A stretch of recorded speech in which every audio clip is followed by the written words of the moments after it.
Students अस्सलाम वालेकुम। जैसा कि हमने क्लास 12 में पढ़ा था कि पास्ट परफेक्ट कंटीन्यूअस टेंस क्या होता है, तो आज हमारा क्लास 13 है और आज हम सीखेंगे कि फ्यूचर परफेक्ट कंटीन्यूअस टेंस क्या होता है। तो सबसे पहले मैं आपको फ्यूचर परफेक्ट कंटीन्यूअस टेंस की मीनिंग बता दूं। फ्यूचर परफेक्ट कंटीन्यूअस टेंस वो होता है कोई काम हम जो पास्ट से स्टार्ट करें और फ्यूचर में वो हम कर रहे हों, तो उसे कहते हैं हम future perfect continuous tense. Continuous tense के दो हेल्पिंग वर्ब होते हैं, एक होता है शल हैव बीन और दूसरा होता है विल हैव बीन। जो शल हैव बीन होता है वो सिर्फ आई और वी के साथ लगता है, सिर्फ आई और वी के साथ। और दूसरा जो होता है वो विल हैव बीन, वो he she it they, plural name हो सिंगुलर नेम हो नाउन हो, तो विल हैव बीन के साथ ये सब लगते हैं, सिर्फ आई वी के साथ शल हैव बीन लगता है और किसी के साथ नहीं लगता। स्टूडेंट्स, तो फ्यूचर परफेक्ट कंटीन्यूअस टेंस का जो स्ट्रक्चर है कुछ इस तरह का होता है। सबसे पहले हम सब्जेक्ट रखते हैं, फिर शैल हैव बीन और will have been according to subject रखते हैं जो हमारा सब्जेक्ट होगा। उसके बाद हम वर्ब की फोर्थ फॉर्म लगाते हैं और ऑब्जेक्ट, और लास्ट में हम सिंस और फॉर अकॉर्डिंग टू टाइम लगाते हैं। तो जिसको नहीं पता कि सिंस और फॉर क्या होता है, तो आप सबसे पहले हमारा क्लास 11 देखें, वहां पर मैंने आपको बताया हुआ है कि सिंस किसके साथ लगता है और फॉर किसके साथ लगता है। तो पहले जाकर आप वो वीडियो देखें ताकि आपको पता चल सके कि ये क्या होते हैं। स्टूडेंट्स, तो फ्यूचर परफेक्ट कंटीन्यूअस टेंस की जो उर्दू जुमलों में पहचान होती है वो ये है, जब भी उर्दू जुमलों के आखिर में आ जाए रहा होगा, रही होगी या रहे होंगे, जब भी आ जाए आखिर में आप समझ जाना कि ये फ्यूचर परफेक्ट कंटीन्यूअस टेंस है। लेकिन शर्त ये है कि उसमें अगर टाइम भी हो तभी हम उसे फ्यूचर परफेक्ट कंटीन्यूअस टेंस कहेंगे। ठीक है, तो यहाँ पर हमारे पास कुछ जुमले हैं, हम इंग्लिश में ट्रांसलेट करते हैं। तो पहला जुमला हमारा ये है, वो सुबह से हड़ताल के लिए बुलावा दे रहे होंगे। मीन्स ये होंगे मीन्स यहाँ पर ये हमारा जो सब्जेक्ट है वो प्लूरल है, वो बहुत ज्यादा है, तो यहाँ पर हमारा सब्जेक्ट है दे। और फिर आता है हमारा शल हैव बीन और विल हैव बीन। तो यहाँ पर जैसा कि मैंने आपको बताया कि सिर्फ आई भी शल हैव बीन के साथ लगता है और जो सारे जो भी हैं प्लूरल और नाउन वो विल हैव बीन उठाते हैं। ठीक है स्टूडेंट्स, तो यहाँ पर हमारा काम क्या है, हड़ताल के लिए बुलावा देना। तो हड़ताल के लिए बुलावा देने को इंग्लिश में कहते हैं कॉल फॉर स्ट्राइक। तो यहाँ पर हम कॉल की फोर्थ फॉर्म लगाएंगे क्योंकि ये फ्यूचर परफेक्ट कंटीन्यूअस टेंस है। जो हड़ताल होती है उसको हम इंग्लिश में कहते हैं स्ट्राइक। तो लास्ट में हमारा आता है टाइम, और यहाँ पर हमारा टाइम क्या है, सुबह से। स्टूडेंट्स, तो यहाँ पर हमारा जुमला कुछ इस तरह का बना है, वो सुबह से हड़ताल के लिए बुलावा दे रहे होंगे। They will have been calling for strike since morning. Students, तो यहाँ पर हमारे पास दूसरा जुमला है, मरीज एक दिन से डॉक्टर से मिल रहा होगा।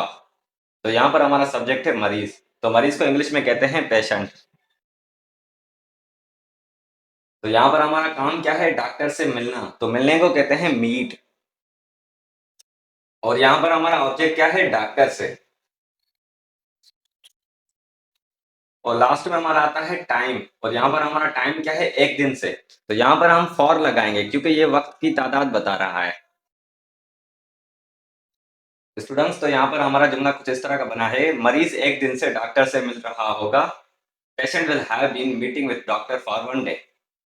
तो यहाँ पर हमारे पास तीसरा जुमला है, हम रात से कंप्यूटर चला रहे होंगे। तो यहाँ पर हमारा सब्जेक्ट है हम।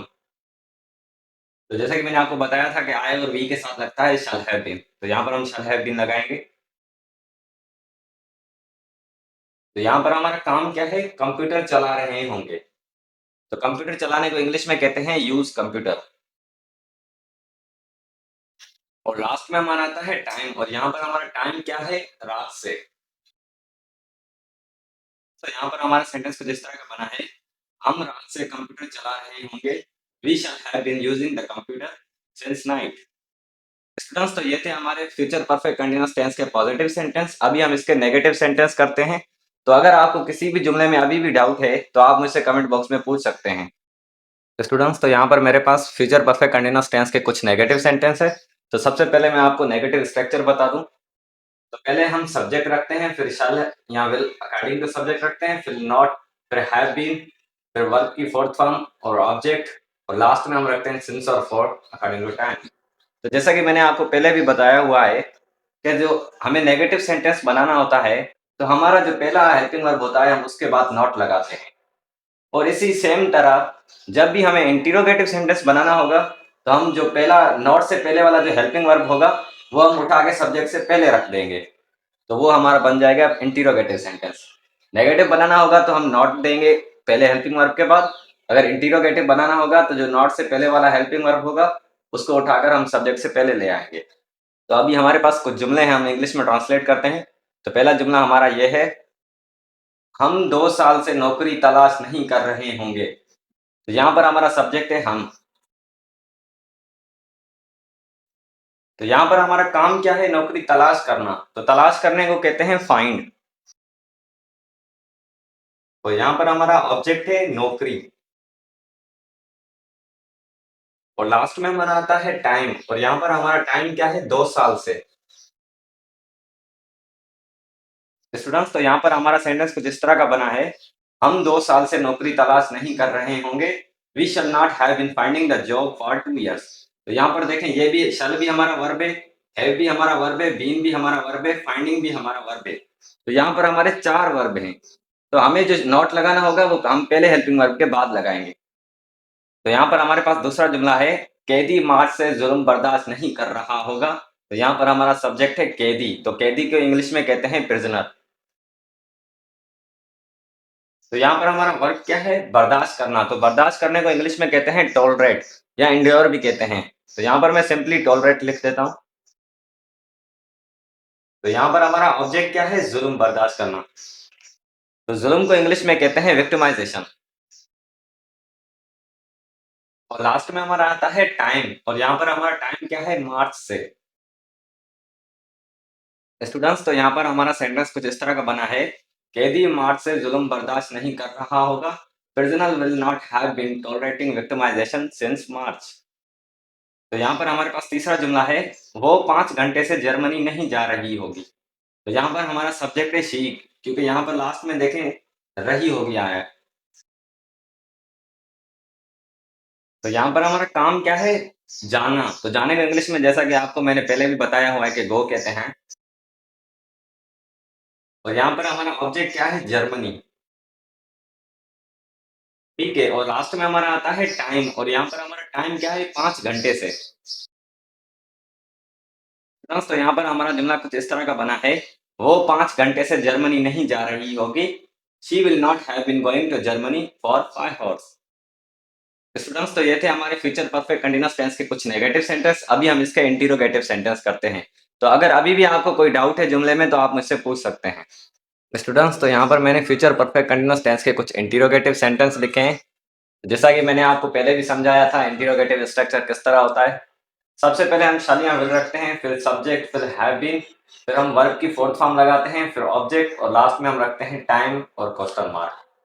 तो यहाँ पर हमारे पास कुछ जुमले हैं, हम इंग्लिश में ट्रांसलेट करते हैं। तो पहला जुमला हमारा ये है, क्या अहमद 2020 से अपना अच्छा किरदार अदा कर रहा होगा। तो यहाँ पर हमारा सब्जेक्ट है अहमद। स्टूडेंट्स, तो यहाँ पर हमारा वर्ब क्या है, अपना अच्छा किरदार अदा करना। तो अपना अच्छा किरदार अदा करने को इंग्लिश में कहते हैं playing his positive role. Students, तो अदा करने को कहते हैं इंग्लिश में प्ले। और यहाँ पर हमने हिज जो है अहमद का पॉजिटिव केस लगाया हुआ है, ठीक है। तो ये जो किरदार होता है, अच्छा किरदार, उसको हम इंग्लिश में कहते हैं पॉजिटिव रोल। और लास्ट में हमारा आता है टाइम, और यहाँ पर हमारा टाइम क्या है, 2020 से। तो यहाँ पर हमारे पास दूसरा जुमला है, क्या वो 1 घंटे से कहानी बता रही होगी। बता रही होगी मीन्स वो हमारा जो सब्जेक्ट है वो शी है। तो यहाँ पर हमारा काम क्या है, कहानी बताना। तो कहानी बताने को इंग्लिश में कहते हैं टेल अ स्टोरी। तो यहाँ पर हम टेल की फोर्थ फॉर्म लगाएंगे। और लास्ट में हमारा आता है टाइम, और यहाँ पर हमारा टाइम क्या है, 1 घंटे से। तो यहाँ पर हमारे पास तीसरा जुमला है, क्या तुम 2 महीने से हमें दावत दे रहे होगे। तो यहाँ पर हमारा सब्जेक्ट है तुम। स्टूडेंट्स, तो यहाँ पर हमारा काम क्या है, दावत देना। तो दावत देने को इंग्लिश में कहते हैं इनवाइट। तो यहाँ पर हमारा ऑब्जेक्ट क्या है, हमें। तो यहाँ पर हम वी का ऑब्जेक्टिव केस लगाएंगे, ठीक है। और लास्ट में हमारा आता है टाइम, और यहाँ पर हमारा टाइम है 2 महीने से। स्टूडेंट्स, तो ये थे हमारे फ्यूचर परफेक्ट कंटीन्यूअस टेंस के कुछ इंटीरोगेटिव सेंटेंस। तो आज की हमारी वीडियो इतनी ही थी। अगर आपको वीडियो अच्छा लगा हो तो वीडियो को लाइक भी करें और चैनल को भी सब्सक्राइब करें। तो अगर आपको अभी भी किसी जुमले में डाउट है तो आप मुझसे कमेंट बॉक्स में पूछ सकते हैं। तो मिलते हैं नेक्स्ट वीडियो में। टेक केयर, अल्लाह हाफ़िज़।